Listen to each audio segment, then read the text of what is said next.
Assalamualaikum warahmatullahi wabarakatuh. Bertemu kembali dengan saya Windy Aryani dari SMK Negeri 1 Cibinong. Kali ini saya akan menjelaskan materi tentang fenomena ketidakseimbangan pada lapisan bumi. Sebelum kita masuk ke materi, kita lihat dulu cuplikan video berikut ini.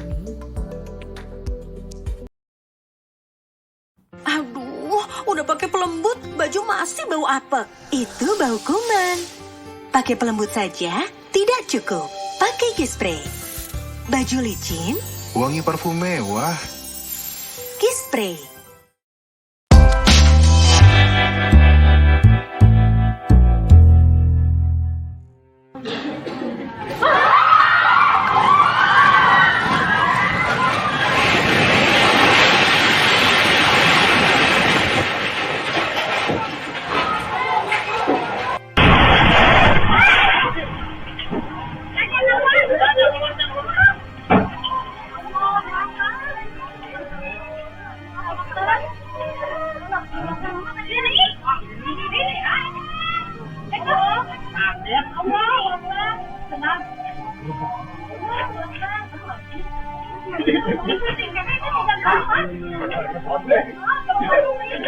Yo motor.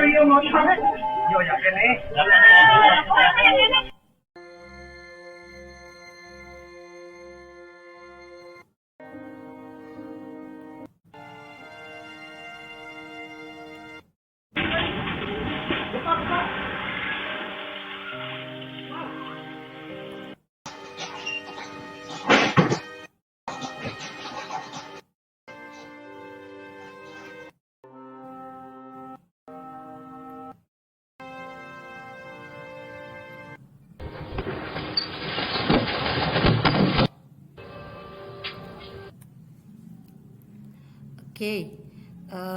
Cuplikan tersebut merupakan kejadian gempa pada akhir-akhir ini, yaitu di Cianjur, Jawa Barat.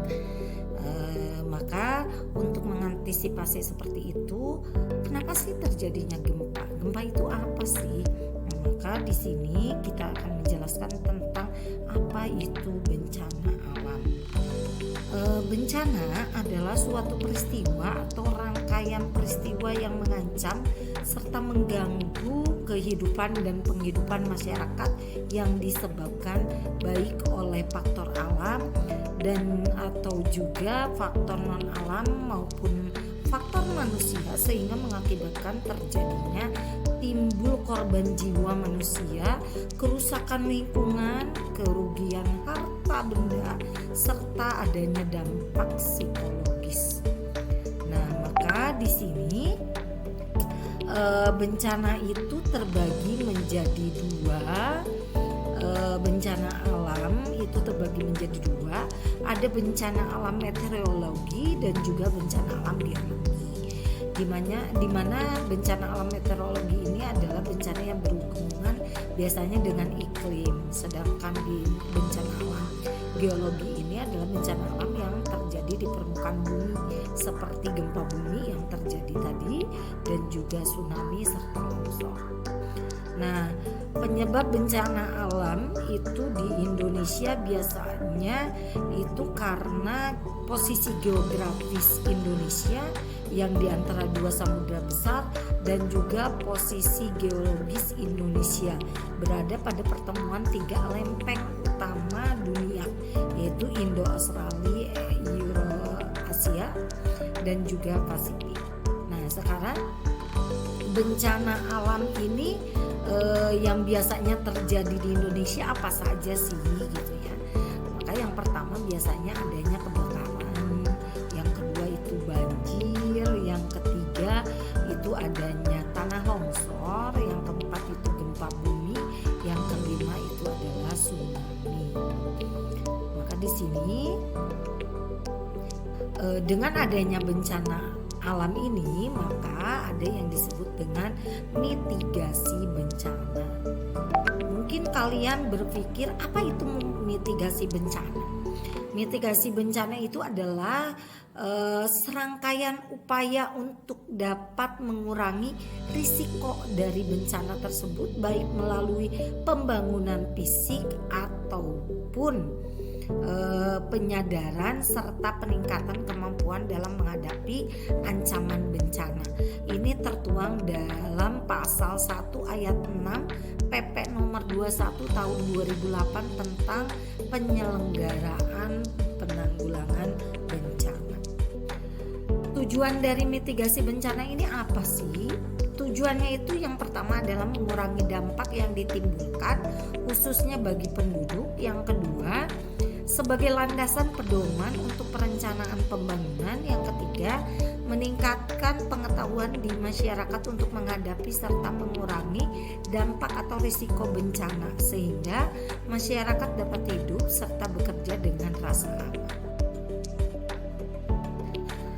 Faktor dari penyebab bencana alam ini tadi kan sudah diketahui ya, ada adanya faktor manusia dan juga faktor alami.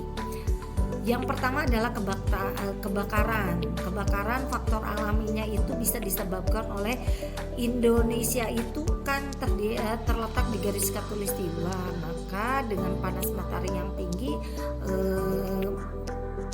bisa menyebabkan terjadinya kebakaran seperti kebakaran hutan saat kemarau. Yang kedua itu sambaran petir. Faktor alam ini, sambaran petir ini juga bisa menyebabkan terjadinya kebakaran. Kemudian karena faktor manusia, yang pertama itu kurang disiplinnya pada kegiatan pembukaan lahan oleh manusia ya.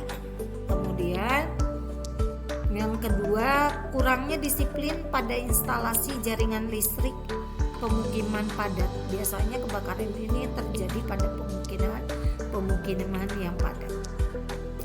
Yang ketiganya itu kelalaian. Ya, manusia ada sifat lalai ya.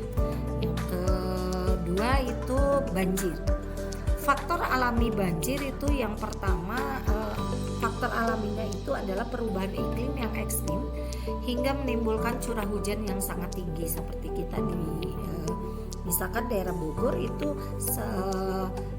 iklimnya sangat ekstrim dan sering terjadi hujan yang sangat tinggi sehingga bisa menyebabkan banjir di daerah Jakarta. Nah, maka yang kedua itu faktor manusia. Faktor manusianya itu apa? Yang pertama itu penebangan hutan untuk alih lahan. Yang kedua penutupan permukaan lahan untuk pemukiman. Yang ketiga itu alih fungsi daerah aliran sungai atau das. Faktor berikutnya adalah bencana alam tanah longsor. Yang pertama adalah ada faktor alami yaitu struktur tanah yang stabil, tanahnya yang tidak stabil ya. Seperti daerah puncak itu bisa terjadi sering tanah longsor seperti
bencana.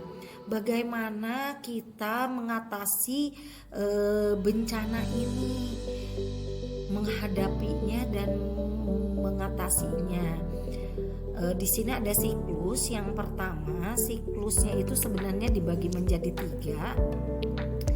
Ada yang pertama itu pra bencana, itu disebut dengan mitigation, dan prepare. Maksudnya apa? Mitigasi itu tadi sudah diceritakan. Prepare itu adalah kesiapsiagaan kita untuk menghadapi bencana, ya. Kemudian ada disaster dan respon. Ini saat bencana gitu. Saat bencana itu kita harus tanggap darurat, disaster. Kemudian respon, kita harus respon terhadap bencana yang terjadi langsung gitu ya. Nah, maka yang ketiga itu adalah rehabilitasi pasca bencana. Itu ada rehabilitation dan juga reconstruction. Ini biasanya dilakukan oleh pemerintah. Pada tahap ini dilakukan rehabilitasi terhadap serangkaian kegiatan yang untuk menangani dampak buruk yang ditimbulkan. Nah, di sini rekonstruksi ini biasanya upaya mengembalikan keadaan masyarakat pada situasi yang kondusif, sehat dan layak sehingga masyarakat dapat timbul hidup seperti sedia kala sebelum bencana terjadi, baik secara fisik dan psikologis. Nah, tindakan pra bencana contohnya ya, dari yang siklus tadi kita bahas. Tindakan pra bencananya seperti apa sih? Kegiatan pencegahan yang pertama seperti kegiatan fisik berupa pembangunan infrastruktur untuk mencegah bahaya, berarti bangunannya harus kokoh dan yang lainnya. Kedua, kegiatan fisik berupa pemahaman, kesadaran hidup disiplin dan ramah terhadap lingkungan. Yang B itu kesigapan. Maksudnya kesigapan di sini menyiapkan tas darurat yang berisi barang-barang penting. Itu harus disiapkan di rumah, siap sedia saat kapanpun bencana terjadi. Yang kedua, mempelajari jalur evakuasi terdekat dan titik kumpul yang aman ketika terjadinya bencana.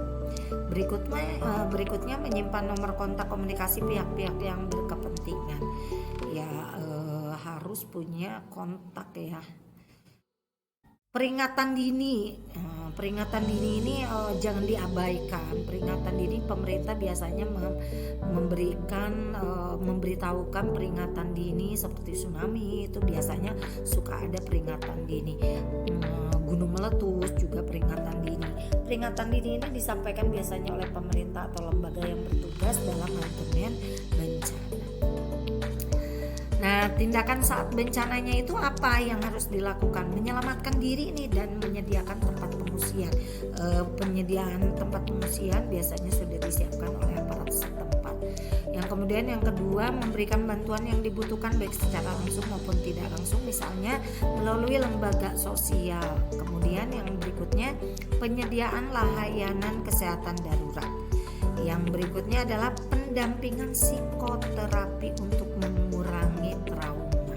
Ya, karena banyak biasanya yang terkena bencana itu mereka biasanya suka ada trauma terhadap bencananya. Nah, maka tindakan pasca bencananya itu kegiatan pemulihan, proses yang dilalui agar kehidupan masyarakat kembali berjalan dengan normal. Biasanya dilakukan rehabilitasi, yaitu perbaikan langsung untuk jangka pendek. Rekonstruksi yaitu perbaikan untuk jangka panjang. Nah, yang berikutnya adalah kegiatan evaluasi, proses peninjauan kembali, kegiatan mitigasinya sudah baik atau belum. Mengkaji kejadian-kejadian yang di luar prediksi untuk dijadikan dasar prosedur perencanaan mitigasi bencana di lain hari jika terjadi bencana yang serupa. Nah, di sini saya berikan contoh mitigasi bencana terhadap gempa bumi. Yang pertama, sebelum gempa berarti kita harus mendirikan bangunan sesuai aturan baku tahan gempa. Yang kedua, tempatkan perabotan pada tempat yang proporsional. Yang ketiga, siapkan peralatan seperti senter, P3K, makanan instan, dan lainnya. itu harus siap sedia. Periksa penggunaan listrik dan gas setiap saat, apalagi mau bepergian. Kenali lokasi bangunan tempat Anda tinggal, kemudian catat nomor penting. Kenali jalur evakuasi, lalu ikuti kegiatan simulasi mitigasi bencana gempa yang ada di sekitar Anda. Kemudian saat gempa apa yang harus dilakukan? Harus tetap tenang. Kemudian hindari sesuatu yang kemungkinan akan roboh, kalau bisa ya ke tanah lampangan. Lalu perhatikan tempat Anda berdiri, kemungkinan ada retakan tanah. Jadi perhatikan saat lari atau saat menghindari gempa berdiri, kemungkinan ada retakan tanah atau tidak. Kemudian turun dari kendaraan dan jauhi pantai. Nah, setelah gempa cepat keluar dari bangunan, gunakan tangga biasa. Kemudian periksa sekitar Anda, jika ada yang terluka lakukan pertolongan pertama. Lalu hindari bangunan yang berpotensi roboh. Nah, mungkin itu yang bisa saya sampaikan, mudah-mudahan bermanfaat. Terima kasih. Wassalamualaikum warahmatullahi wabarakatuh.